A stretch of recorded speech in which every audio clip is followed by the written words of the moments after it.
guys. Today I'm going to put on a different hat. So let's pretend for today that I'm Dr. Shaner. I want to talk about an interesting concept, which is psychology. Luckily, within my industry, the psychology of consumer sales, driving customers to the website, getting them engaged, and of course, bottom line, increasing sales.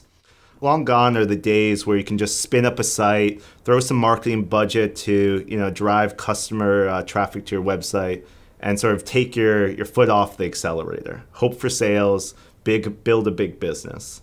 There's a lot more that goes into it because there's a lot more in the market. You see the e-commerce is one of the fastest growing industries for a reason, which means there's a lot of competition. Whether you're selling t-shirts, selling gauges, or selling beauty products. It's important to understand consumer psychology and understand why people buy from certain brands versus others. Ironically, a lot of it comes back to what you guys probably know me for, which is sales. It comes down to sort of four main concepts that, as you're a knife salesman or you're selling software, everyone's always going to sort of train you on. So the first major concept is this idea of reciprocity. You scratch my back and I'll scratch yours. Of course, when it comes to selling lip balm or t-shirts for $10 a pop, you can't go to every single person's home and scratch their back or say thank you or give them a free gift. But there are many ways to be able to bring this to life through e-commerce. You'll see a lot of beauty brands offer a free gift with purchase, a very easy concept, which, by the way, is a wonderful idea because it's a way to get another product into customers' hands for them to try. A lot of brands will use sort of their top selling product or the one that has the highest reviews because they know people love it. And that's how you get people tied into loving the brand, while also making them feel as though you care about them on a very personal level. And that leads me to this second concept, which is connecting with your consumers / people on a deeper level.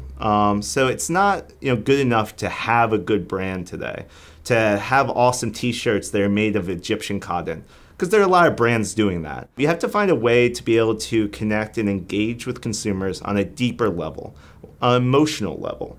I think the easiest way to do this is to think, what does your brand stand for?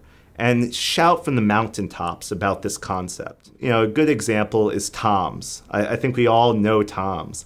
And the key to their success, largely, and sort of the acceleration of their business, came from the fact that it was beyond the shoes. Their shoes stood for a higher social purpose. And therefore, people wanted to get involved. People wanted to be part of this revolution of giving back to others. So it was both a really good capitalism move as well as a really good social move. And another way to sort of connect with people on a deeper level is user-generated content. Get rid of the stick models. You'll see a lot of brands today pushing images of their consumers wearing their products and/or models that are more in line with the everyday Joe. We're not all stick thin with the six pack. Of course, that's similar to myself, so I speak to this personally. So have your consumers share the content and then share it all over your site. And that goes into this third concept, which is social proof. People always want to follow the leader. You want to keep up with the Joneses. And you want to, interact with the brand that other people like, because we all ultimately want to be the popular kid. So have social proof. If you get some good press, shout it from the mountaintops.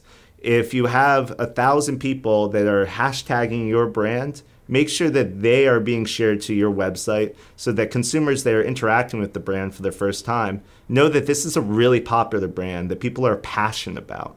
And there's a number of software companies that even are there to help you support, something like our friends at Yotpo, which I'll throw a link down here for them.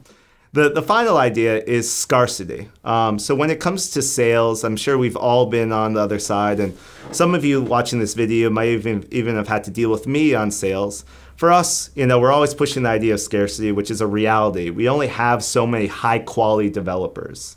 If you're buying t-shirts, they'll all be saying, oh, this is our last large. You better buy it now before the price goes up or, we're never going to reorder it.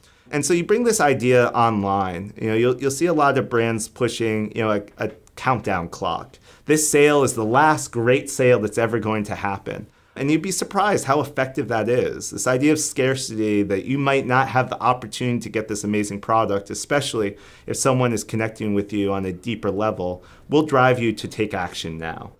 With that, I think that's enough psychology for Dr. Shaner for the day. If you'd like to talk to me further, feel free to reach out. Welcome comments, likes, ideas.